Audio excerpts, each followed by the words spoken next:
How do you distinguish between what's urgent and what's important?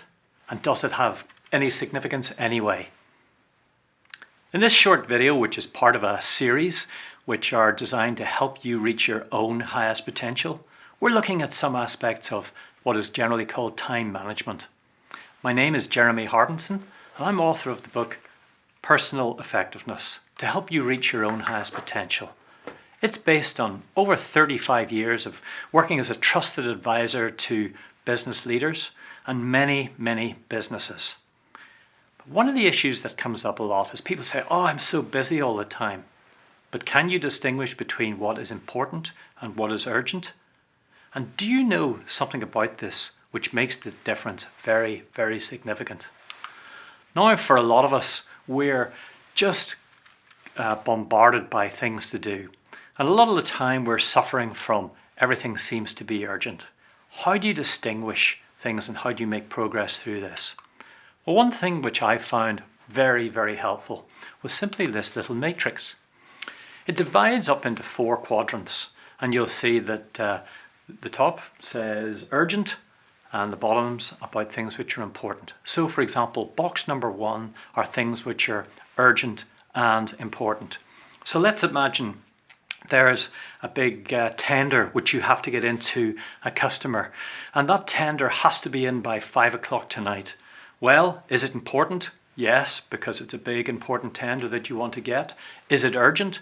Yes, it is, because if you get it there tomorrow or next week, it's no good. You're not going to get the work. So it's urgent and important. Then let's consider box number 2.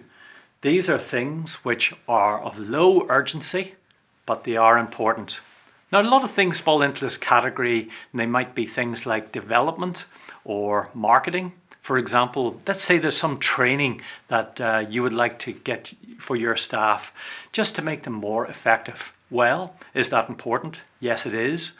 But is it urgent? Well, no. If they don't get it this week, or indeed this month, or perhaps even this year, the training will still be there that can be given to them, and they will eventually receive it and get more effective. So things which are developmental tend not to be urgent. There's a bit of leeway. And let's consider then, what about box number 3? It's highly urgent, but it's of low importance. Ultimate example to me was one day, one of my staff came and he said, "Jeremy, I'm going down to the shops. I've got to go in 15 minutes. And I remember that we wanted to paint the inside of the gents' toilets. Do I want to paint it like yellow or white, or what color do we need it?" Now that's urgent because the guy is just about to go and he needs an answer right away. Is it important? No. It's not going to make very much difference to our effectiveness or our profits or anything else what colour we paint the inside of the gents' toilets.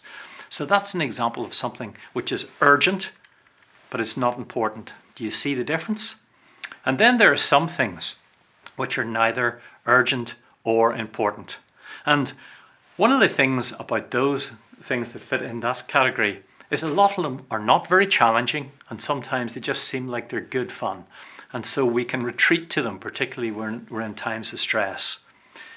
But as useful and all as this analysis is, the real key point which I want you to get is something very significant and important about it. And that is this, that in repeated studies that have been done into what makes the biggest difference in people's lives, in their organizations and in their companies, are that the things that make the biggest difference, what quadrant do they fit into? The answer is they fit into box 2. They are the things which are important but not urgent.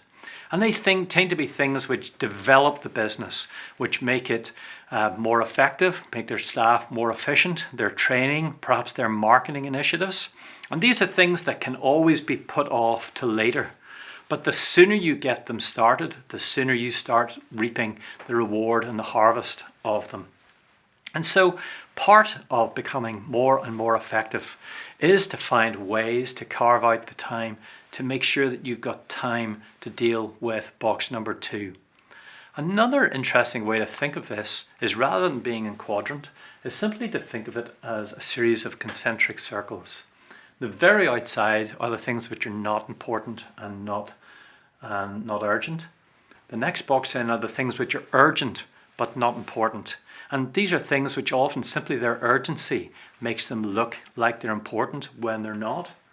Next, we've got the things which are urgent and important.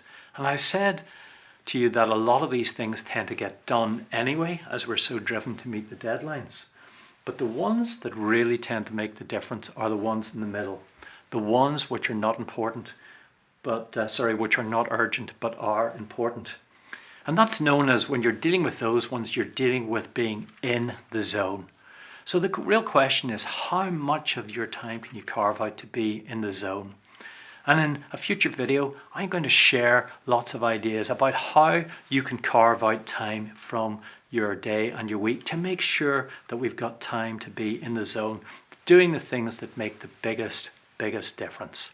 So I hope that just that simple little tip and insight gives you some ideas just about what can make the most difference. It's the thing that fit into that box 2 or into that central circle. Insights like this are things that I share each month in the monthly mentoring group called the Reach For It group. It's an online group. You don't have to leave your seat to take part. And indeed, you can try out and sample this group free of charge. Just go to the website, which is listed below, and you'll see more details of how the group works, and you'll see how to take part in the free meetings. In those meetings, I share insights, we get a group discussion going, and then I can chat to you about how to apply these things to your business. So I hope to see you in one of those groups, or else see you in another of these videos.